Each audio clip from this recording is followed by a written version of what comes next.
So a couple of weeks ago, I did a video revealing the secrets of my debut novel, The Scavenger, and you guys seem to like it. So I'm going to be doing the same for my second novel, Missing Her. Now, right away, there are going to be a lot of spoilers for Missing Her. So if you haven't read Missing Her, please do not watch this video. Go read it and then come back so nothing gets spoiled for you. And without further ado, let's jump into the secrets. So first off, I would like to actually address the title. So I'm gonna give full credit of this title to my younger brother. My family and I spent weeks thinking of different ways we could do the title, how we wanted to portray it, how exactly to word it, the perfect wording, and it was my brother that actually came up with the concept of Missing Her. And then, the more we looked into it, I started to realize how Missing Her fits the story perfectly.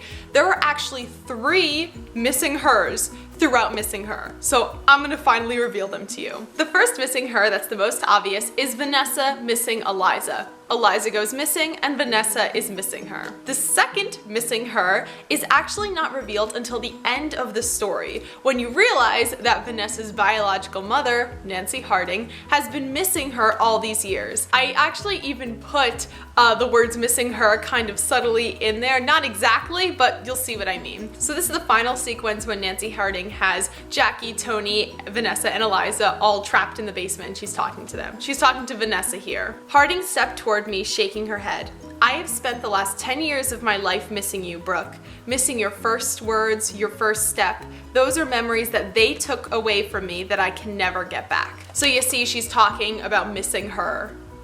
Missing her. So last but not least, the final Missing Her in the story is actually Vanessa missing her biological mother. Now, I talk about this in the epilogue, but Vanessa is going through this strange time in her life where she suddenly realizes that the whole world that she knew kind of wasn't the way that she thought it was, and all of a sudden she had her birth mother kind of thrust back into her life for such a short period of time and then pulled away just as quickly. So this is how I describe it in the epilogue. It's a strange thing to have something you never knew you were missing in your life be suddenly given to you.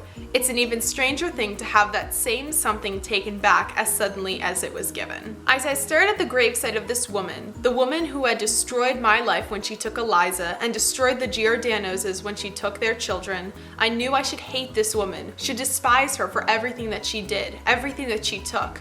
But I found that I couldn't. I tried to hate her, to burn with rage I knew I should feel, but I didn't. I couldn't say that I would be missing her, but there was a part of me that thought if maybe she had gotten the help she needed, things might have been different. But it was too late for that now. So you see, that's the final Missing Her, Vanessa not missing Harding. There you go. The next thing I want to talk about in Missing Her are the different names. So there's a couple of names that I kind of took from different places in my life that I thought kind of fit well.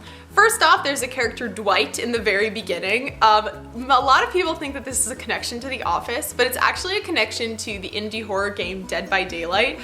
There's a character in there called Dwight. I'll put a picture of him here. It's a super fun game. Please check it out. I just thought the connotation of the name Dwight actually fit really well with this character, and there you go. It's also a connection to The Office and my favorite horror game. Next is the name Eliza. Now I know Hamilton has been getting very, very popular recently because it was recently released, but I actually love the name Eliza.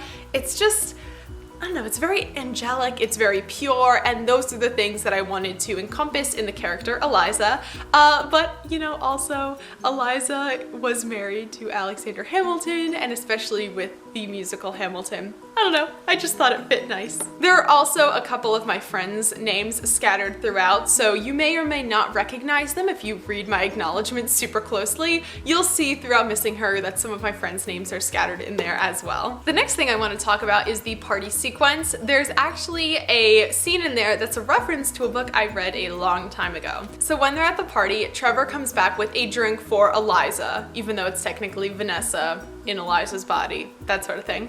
And this is a conversation that happens between them. I glanced down at the orange liquid Trevor had passed me. What is this? A screwdriver, he responded. Orange juice and vodka. It's the only drink I know how to make. There's actually a book I read a long time ago called Last Call at the Nightshade Lounge, and throughout the story, they go through a ton of different types of drinks and how to make them. And it's actually a super cool story. I read it a long time ago, but for some reason, the only drink that I remember how to make from that story was the screwdriver, which is orange juice and vodka. So that is, of course, the drink that I have Trevor make for Eliza. I could have put another drink in there, but for some reason I was just like, you know what? That's the only drink I remember how to make from that story, so I'll put it in this one as well. So the next thing I want to talk about are the Marvel and Avengers references. So there are actually a lot of Avengers references in Missing Her because I'm a total nerd. So first off, in Tony's room, there's actually some Cloak and Dagger comics, which there was a Marvel TV show that came out while I was writing Missing Her called Cloak and Dagger, and I was watching it for a while. There's also an Avengers Infinity War poster in Tony's room that came out again while I was writing Missing Her, but the major Avengers reference actually comes in Tony's password, so I'm gonna read that for you. This is when Vanessa is in Jackie's body and trying to hack into Tony's computer. I was beginning to give up hope when I saw it. A poster centered right above his desk. It was from a Marvel movie, Avengers Infinity War. I tried to think back to all the movies I had seen. Was there anything in them that could be used as a password? Something about one of the heroes, a catchphrase, an inside joke, anything that stood out? There was that one Wi-Fi password from Doctor Strange, but I think that was too out there, kind of hard to remember. Wait, I did remember something from one of the Iron Man movies I was watching when I was Eliza. One of the characters had used a special code to protect their computer system. It wasn't Iron Man's password, but it was his friend that had another robot suit. What was it exactly? I thought about it for a second. Then carefully, I typed it letter by letter. Now this is super subtle, but if you are familiar with Iron Man and that whole saga, you are going to know that there is a moment where Iron Man asks what the password to get into the system is, and it is from War Machine, which is another kind of robot suit, and the password is War Machine Rocks with an X, all caps. So that was the password that I was referencing in Tony's computer. It's actually a joke with my family because we love Iron Man, the Avengers, and all that. But there you go, that was Tony's password, War Machine Rocks with an X, all caps. The next thing I want to talk about are the religious references throughout Missing Her. So there's actually a lot of different Catholic and Christian references throughout Missing Her that I really wanted to address. So if you may know this about me, you may not, but I'm Catholic, and I oftentimes find that I find myself writing about the things that I'm familiar with and kind of infusing that in my writing. So one of the things that kind of naturally came with Missing Her were some of the religious points. Now there's actually a reason for this, not just because I wanted to connect it to my life, but I found that by adding those religious undertones early on. So for example, Vanessa praying at the very beginning of the story and Tony talking about the patron saint of losing things in the library, I found that it almost brought this element of the supernatural into the story early on. And then when I was talking about ghosts and I was talking about the children coming back and like kind of communicating with Vanessa, it made that more believable because I put that idea of an afterlife and of religion earlier on in the story, and it kind of wrapped it all up and continued to just make it more believable and less out of right field, if that makes sense. So anyway, there is the connection between myself and then also with the story. That's why I put in those religious undertones. Last but not least, I also wanted to talk about Vanessa's playlist. So in the very back of Missing Her, you are going to find that there is a playlist called Vanessa's Playlist that has a ton of different songs in it.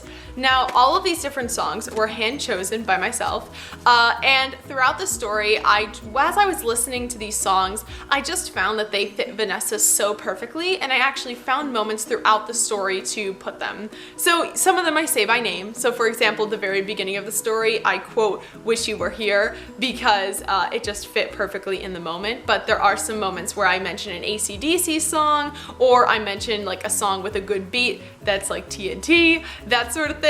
So if you go throughout the story, there is actually one of each of those songs in the story somewhere, with the exception of two. The first one is a song called Karma Chameleon. I actually put that in Vanessa's playlist, one because it's a fun song, and two because it is one of my beta readers' favorite songs, and she talked about it constantly, and we sang it and played it all the time. So I just thought it would be a fun Easter egg to put in the back of the book. And the second one is a song called Barracuda. Even though there wasn't a moment for me to put that song in the story somewhere, that I think is the song that for me encompasses missing her. Like when I think about Barracuda, I always think of missing her. Like when I listen to Barracuda, I immediately think of missing her. I don't know why, but it just does. So that's all I have for you guys today. I hope you enjoyed learning some behind the scenes facts about my second novel, Missing Her. A Weighted Soul comes out November 18th, so maybe once that book is out and you guys have had some time to read it, I will do this again for that, and maybe you'll learn a couple things. Do you have any questions about Missing Her, or did you notice any other Easter eggs that I may or may not have included in this video? Let me know in the comments below. I'd love to hear your thoughts. Thank you for stopping by. Bye!